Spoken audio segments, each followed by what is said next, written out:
बिस्मिल्लाहिर्रहमानिर्रहीम। स्टूडेंट्स, आज हम जर्नल का क्वेश्चन नंबर 10 करेंगे।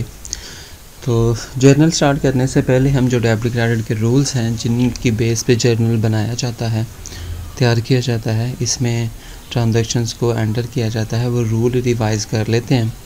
रूल्स के अकॉर्डिंग एसेट्स और एक्सपेंसेस जब भी इंक्रीज़ होंगे तो इनको डेबिट साइड पे लिखा जाता है, और जब भी डिक्रीज़ होंगे इनको क्रेडिट साइड पे लिखा जाएगा। इसी तरह इनकम, लायबिलिटी और कैपिटल जब भी इंक्रीज़ होते हैं इनको क्रेडिट साइड पे लिखा जाता है, और जब भी डिक्रीज़ होते हैं इनको डेबिट साइड पे लिखा जाता है। तो क्वेश्चन में हमें ट्रांजैक्शंस दी होती हैं, तो ट्रांजैक्शंस में से हमने कम से कम 2 अकाउंट, ज़्यादा भी हो सकते हैं, फाइंड करने होते हैं। फाइंड करने के बाद उनकी नेचर देखनी होती है कि ये एसेट है, एक्सपेंस है, लायबिलिटी है, इनकम है या क्या है। फिर उनको उनकी साइड पे लिखना होता है, डेबिट अकाउंट को डेबिट साइड पे और क्रेडिट अकाउंट को क्रेडिट साइड पे। तो पहली ट्रांजैक्शन स्टार्ट करते हैं। ट्रांजैक्शन में बता रहा है अगस्त 1 को ट्रांजैक्शन हुई है। साद स्टार्टेड बिजनेस विद कैश, साद ने बिज़नेस स्टार्ट किया है कैश के साथ।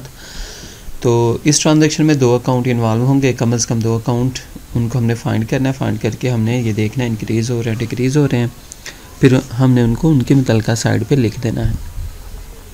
एक अकाउंट हमारे सामने है कैश अकाउंट, तो ये कैश जो है ये एसेट है, ये बिज़नेस में जब भी आ रहा होगा, ये इंक्रीज़ होगा तो इसको हम डेबिट साइड पे लिखेंगे। दूसरा, जब भी बिज़नेस स्टार्ट किया जाता है, कमेंस किया जाता है, कैश इंट्रोड्यूस करवाया जाता है, तो ऑनर की तरफ से बिज़नेस में इन्वेस्टमेंट आ रही होती है, तो ये बिज़नेस की लायबिलिटी बन जाती है, इसको हम कैपिटल के नाम से लिखते हैं। तो बिज़नेस की लायबिलिटी इंक्रीज़ हो रही होती है बेसिकली, तो हम इसको क्रेडिट साइड पे लिखेंगे। नरेशन लिख देंगे बिज़नेस कमेंस्ड या बिज़नेस स्टार्टेड विद कैश।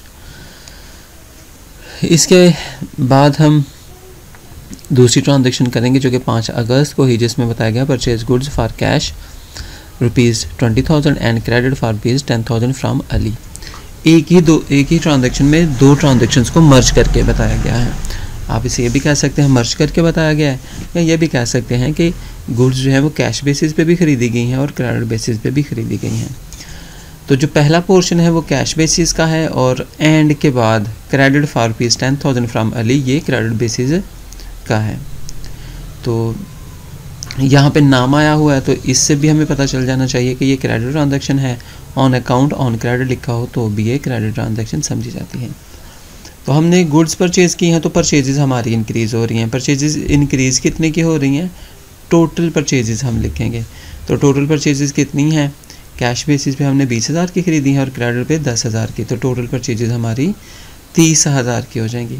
तो परचेजेस हमारा एक्सपेंस है, एक्सपेंस इंक्रीज़ हो रहा है, तो हम यहाँ पे लिख देंगे 30,000 के साथ परचेजेस अकाउंट डेबिट हो रहा है। अब दूसरा अकाउंट कैश अकाउंट है, गुड्स परचेज़ करेंगे कैश बेसिस पे, तो हमारा कैश डिक्रीज़ होगा, कैश एसेट है, डिक्रीज़ होगा तो क्रेडिट साइड पे लिखेंगे 20,000 से। और जो क्रेडिट बेसिस पे हमने ख़रीदी हैं वो अली से ख़रीदी हैं। जब भी हम क्रेडिट बेसिस पे गुड्स परचेज़ करते हैं तो हमारी लायबिलिटी इंक्रीज़ होती है कि हमने वो कैश वापस करना है, और किसको वापस करना है? अली को वापस करना है। ये भी हमारी लायबिलिटी है। जब भी हम क्रेडिट बेसिस पे गुड्स परचेज़ करेंगे हमारी लायबिलिटी इंक्रीज़ होगी। लायबिलिटी इंक्रीज़ होगी 10,000 से, तो इस तरह डेबिट और क्रेडिट साइड इक्वल हो जाएगी 30,000 से। याद रहे कि जिस एंट्री में 2 से ज़्यादा अकाउंट डेबिट या क्रेडिट हो रहे हैं उसे कंपाउंड एंट्री कहते हैं। ठीक है, एक सिंपल एंट्री है और एक है कंपाउंड एंट्री। सिंपल में जो है वो 2 अकाउंट इन्वॉल्व होते हैं, एक डेबिट हो रहा होता है, एक क्रेडिट होता है, और कंपाउंड में कम से कम 3 अकाउंट इन्वॉल्व होते हैं, जिनमें से 2 डेबिट या 2 क्रेडिट हो रहे होते हैं। MCQs में पूछा जाता है।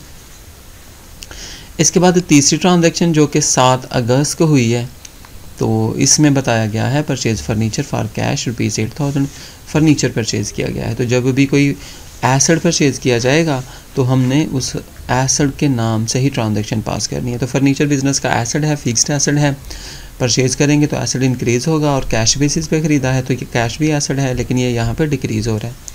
तो हम एंट्री पास करेंगे फर्नीचर एसेट, ये इंक्रीज़ हो रहा है, इसको डेबिट साइड पे लिखेंगे। कैश एसेट है, डिक्रीज़ हो रहा है, इसको क्रेडिट साइड पे लिखेंगे। Furniture increase, cash decrease.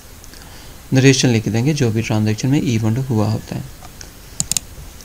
इसके बाद हम तीसरी ट्रांजैक्शन लिखेंगे सोल्ड गुड्स फॉर कैश, चीज़ें बेची हैं कैश बेसिस पे 24,000 की, and on account ₹12,000 to Aslam, और उधार भी चीज़ें बेची हैं असलम को 12,000 की। तो सेल्स की हैं हमने 24,000 की एक सेल की है और 12,000 की एक सेल की है अलग-अलग। दो ट्रांजैक्शन को यहाँ पे भी मर्ज करके बताया गया है।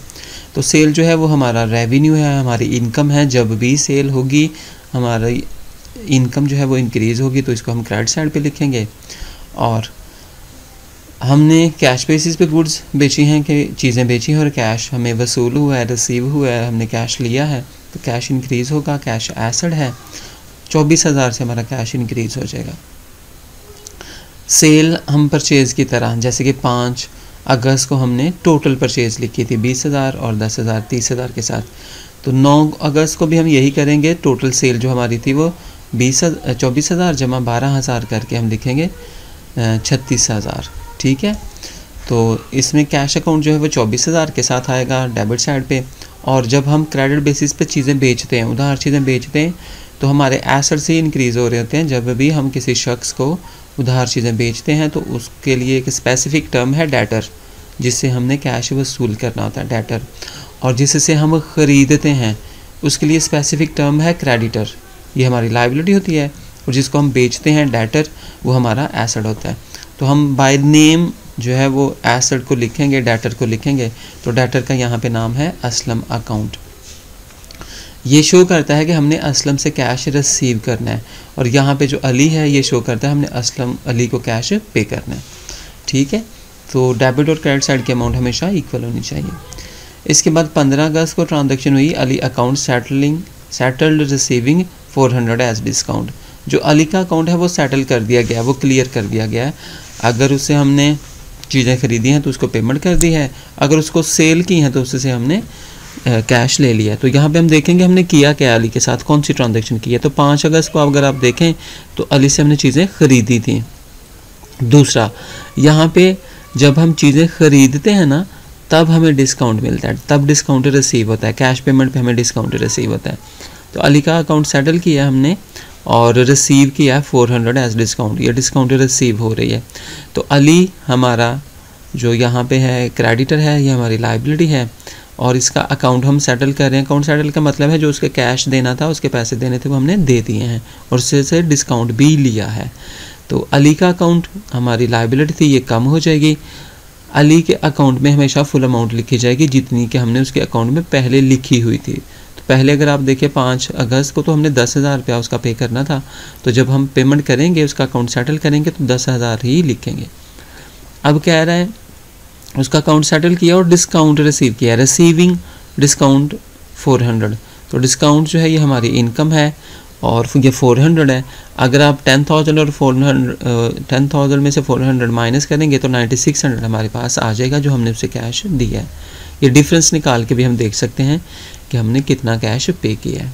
ठीक है, वैसे भी आपको पता होना चाहिए कि 10,000 देना था, 400 डिस्काउंट लिया तो इसमें बाकी उसको पेमेंट कर दी गई है। अब लास्ट ट्रांजैक्शन देखते हैं जो कि 25 अगस्त को ही है। इसमें बताया गया Aslam account settle allowing 400 as a discount. अब असलम का अकाउंट भी सेटल कर दिया गया और अलाउ किया है डिस्काउंट, 400 डिस्काउंट अलाउ किया है। तो असलम की नेचर यहाँ पे डेटर था, डेटर हमारा एसेट होता है। जब इसका अकाउंट सेटल किया जाएगा तो हमारे डेटर कम हो जाएंगे। तो असलम जो है हमारा डेटर है, इसको हम कम कर देंगे और ये हमेशा फुल अमाउंट के साथ ही लिखा जाएगा जितनी कि हमने पहले उसके अकाउंट में अमाउंट लिखी हुई थी। तो 9 अगस्त को अगर आप देखें तो उसके अकाउंट में हमने 14,000 रुपया लिखा हुआ था।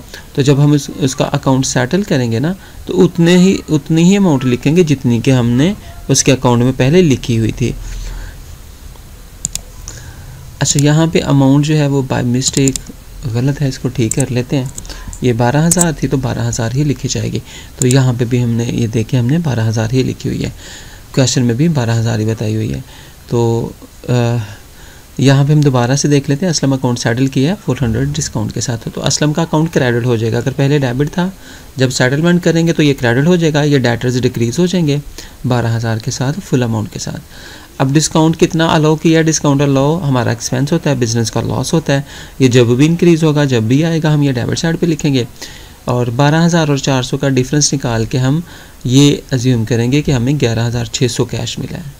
ठीक है, उम्मीद है हमें जो है आपको समझ आ गई होगी। कोई कन्फ्यूजन हो, कोई मसला हो तो आप कमेंट बॉक्स में कमेंट करके पूछ सकते हैं।